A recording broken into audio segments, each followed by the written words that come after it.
Hey everyone, Zenki Saragi here. Wanted to do a deck profile on my main deck, Thavas, which was supported in the set 13 Ultimate Stride.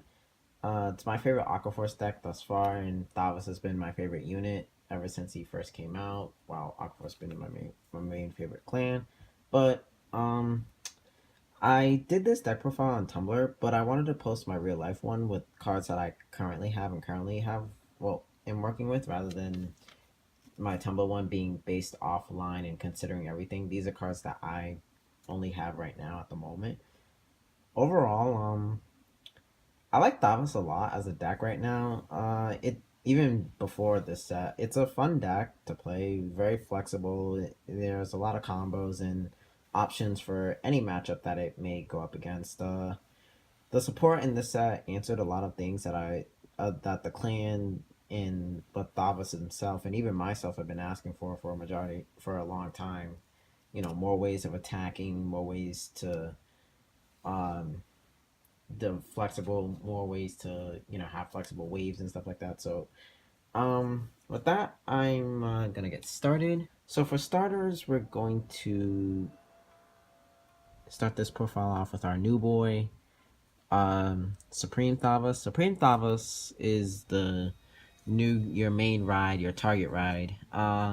Because his heartbeat is really good. He gives resist to any unit, and if that unit should have the wave ability, that unit can attack from the back row, which is very very strong. It means that you have multiple ways of attacking without necessarily cluttering up your front row, and that it protects your rear guards from hazards like Denial Griffin, Defeat Flare, no, not Defeat Flare, Header Around, stuff like that, Cannoneer. So this is what you want to ride, and you want to play 4 of these. That way you can ensure your ability to ride. And even then, if you don't ride him, you can call him to rear guard because he has a rear guard skill to restand after he attacks, which is very good for a counterblast. If you can't ride this Thavas, you can ride the original Thavas, which even then he gives you the ability to retire, which is always a good thing. And he does have the Thavas name, which means that you can, which a lot of the rear guards do want to have majority of the time. Skiros does come out of the deck because this one does give resist, and majority of the other rear guards have resist. So that's it for our grade 3s. You can play between 7 or 8 grade 3s. I don't think it really particularly matters. I would honestly go for 7, but I'm missing a card, so I decided to play 8. For Tidal Assault is standard because, I mean, it's an Aquaforce deck. You want to have multi-attackers. He's your only real early game, so be careful. Well, not necessarily be careful, but yeah, be careful of that, because if you are getting grade stuck or if you're getting rushed, Tidal is your only out to that. Or grade stall, I should say. Grade stall. You also have Battle Siren Adelaide, which I play 4 of. She's your Glimmer Breath clone, also with the restand ability. Except she does keep herself at 11k, and any power that she gets, she will keep it. She doesn't lose power like Tidal Assault, so very good stuff overall. And lastly, for our grade 2s, we are playing for Battle Siren Sepla. Sepla is the newest grade 2 for Thavas because she has constant resist or continuous resist in an 11k body if you have a Thavas Vanguard. What that means is that it kind of mitigates the rear guard hating, and not only that, she is able to draw for a counterblast when she attacks on waves 4, 2, or 3. And she is a good target for the Supreme Thavas' Heartbeat skill.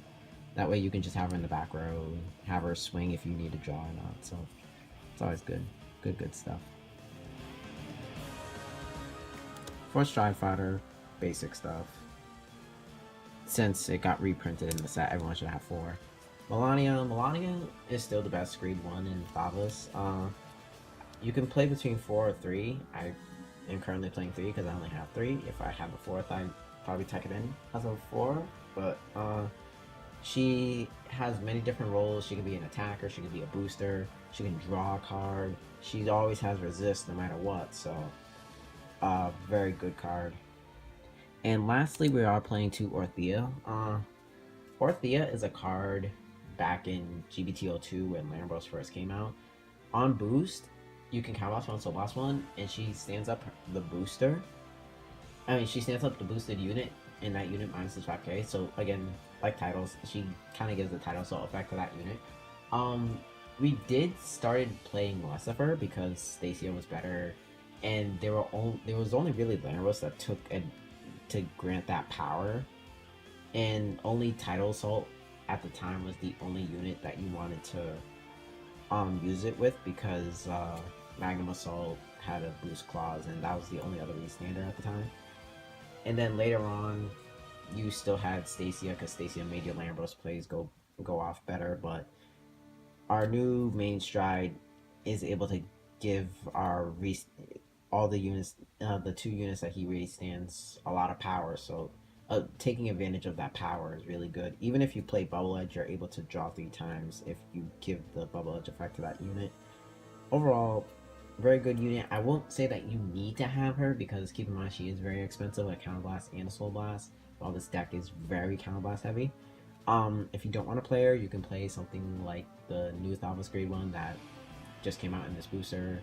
When it boosts, you can Soul Blast one, retire something, or you can play Chloris, which is when she boosts, you can Soul Blast one, bind something, and then when it's time to guard, you can call that unit to the Guardian Circle, gets +5 shield.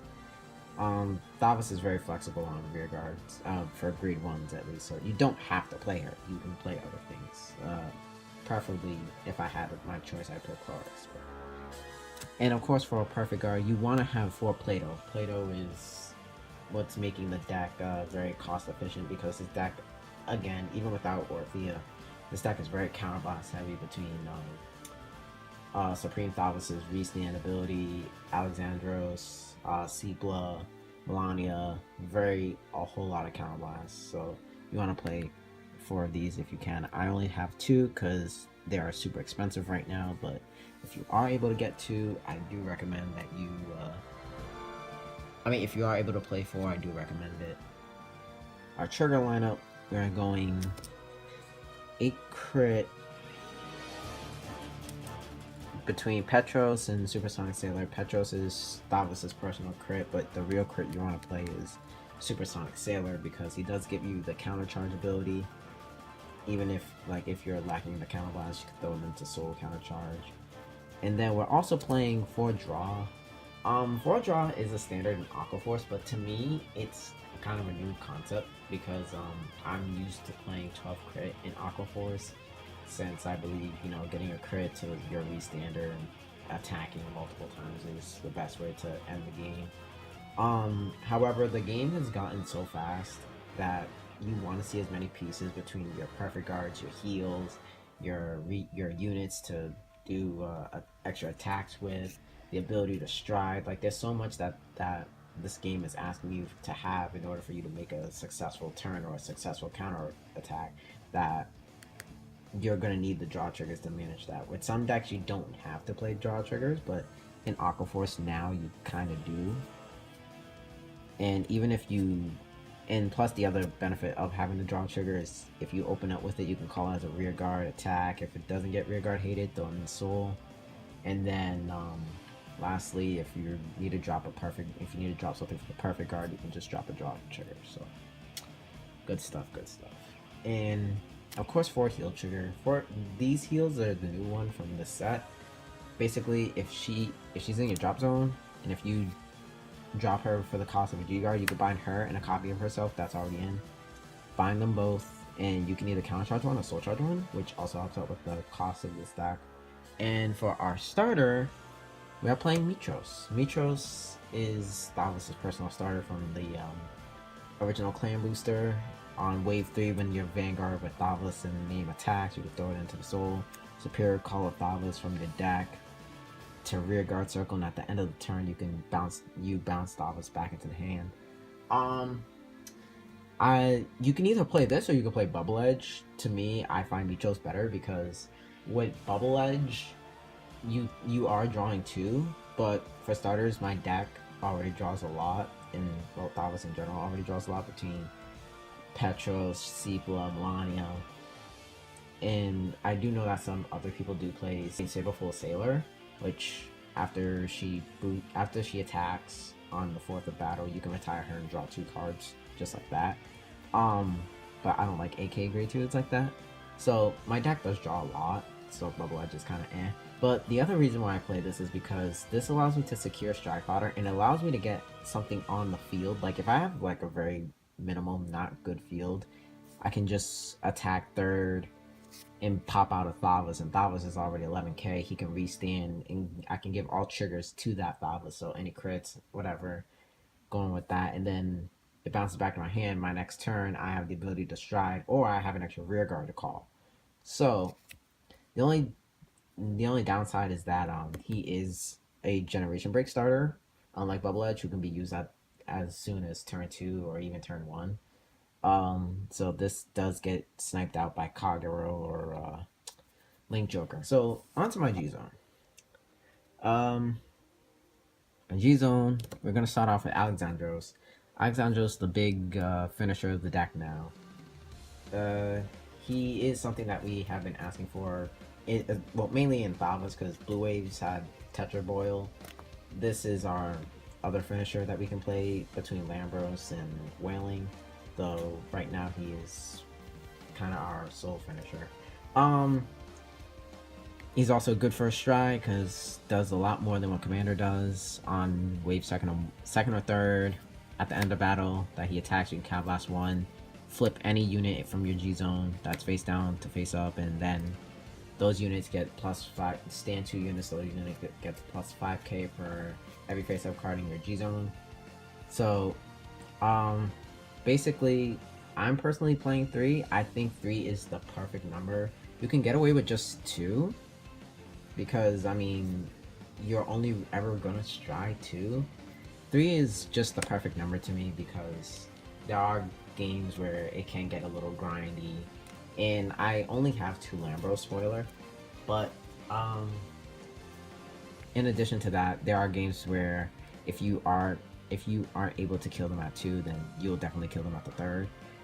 Lastly, I have seen people play 4. I think 4 is a little bit excessive, but to each their own.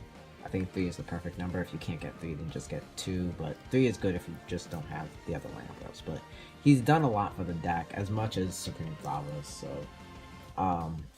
he is a very, very impactful card for the entire clan.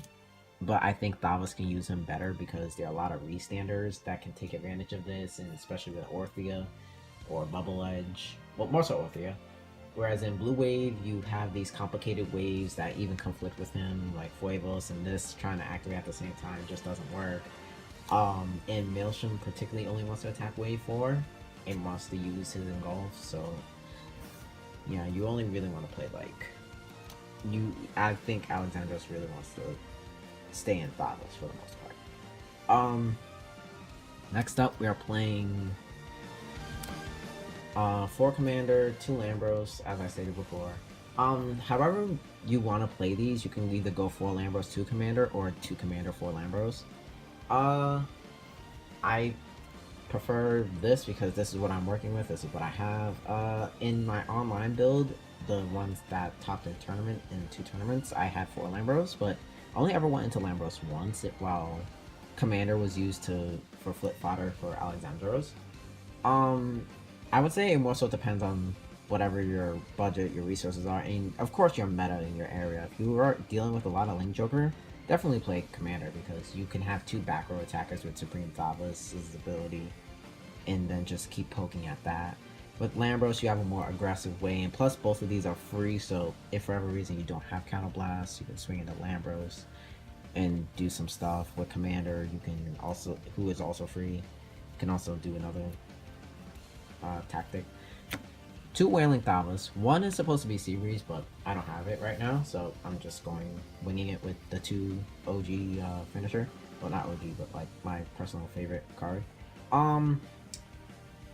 There are still a lot of decks that either A, recycle their perfect cards, or B, have like huge fields that Wailing Thavas can easily just tear apart. Even now, because for starters, Supreme Thavas does not have any form of retire ability compared to the OG. And then second, if you are on Supreme Thavas, you can call something to the back row. You have more ways of attacking and more waves to build up, which is another +5 or even +10k depending on the rear guard. So that's something. As for Seabreeze, Seabreeze is more of a choice between that or Megiddo. I prefer Seabreeze because there are more chances of grade stalling that's going on versus me ever needing to go into Megiddo. And that being said, I personally do not like Megiddo and Thavas because there's very low chance of me ever needing to go into him. Counterblast 2 to call a full field. Overall, the card does die to Link Joker if their locks already placed. It also dies to a lot of disruption like Impede, Defeat Flare, Lacus Carina. There are a lot of many things that can stop Megiddo, and the drawback of losing the G-Zone is just simply not worth it. You'd much rather go into Alexandros or even Lambros or Wailing. Whereas with Seabreeze, if you don't use them, flip them up with Alexandros. If you do use them, you're able to have your Generation Break go off, meaning you can draw off a Sepla, Melania. You can use Orthea. You can use Mitros into the soul to get out of Thavas, and then that goes back into hand. You have so many ways to punish the grade stall. It's crazy. And Thavas, outside of Title Assault, cannot fight grade stall compared to like Blue Wave and Maelstrom. So you do want to have some out to that, if anything. As for the G guards, playing one Ionis. I was playing 2 at one point because I felt me playing 2 to further accelerate the Generation Break Zone to make Alexandros a powerhouse was a good idea, but I ended up cutting one of the other G guards, which in situations did come up where I needed them. So only playing one. I only really use it for, as I said, to accelerate the Generation Zone. That's it. 2 Galphilia. Galphilia is your wave 2 to 3 G guard that you want, that gives you the plus, that gives a 20k shield. Her other skill lets you countercharge one or unlock a unit by flipping her face down from the G zone, meaning she is recyclable. Which is something that I won't say that Aquaforce expected to get, but it is very helpful, especially since this deck is very counterblast heavy. But more so for the shield value. The shield value is very appreciated. And lastly, we play 2 Ice Barrier because he covers every other wave that Floatia can't. And there are still many patterns that people like to go to try and screw with our defenses, so Ice Barrier is still good. That being said, overall, I like what Thavas has become after set 13 because he is a very, very fun deck to play. He's more flexible both matchup wise and attacking wise because you're not restricted to a specific battle pattern. You can go any number of attacks that you want to go in. He's also flexible deck wise because there are many different options you can go with, especially in the G zone with Alexandros, and of course he's stronger now because of Alexandros. There's a lot more power. The later the game is, the stronger Alexandros becomes. I actually like this deck a lot, very much so, because even in set 11 with Ziegenberg and Dominate, I felt like Thavas had the potential to rival like the control meta, and even do a lot against like superior call meta like paladins and stuff like that. So other than that, I did do a tournament report because I entered in a tournament with this deck online. I entered in 2, in fact. One tournament I did get first place in, the other one I got second place in with this deck, so that just shows how crazy this deck has become now. It's like, I love it very much. It's a very awesome deck. I do have blue waves, and I will be doing a blue wave profile, though it's going to be longer because the G zone is kind of wonky and it does require a little more detailed explanation. I would do Maelstrom, but I only have the grade 3 and the Stride. I do not have the full deck, so I might make the deck, but again, I'm not too sure if I want to. So Other than that, thank you guys for watching.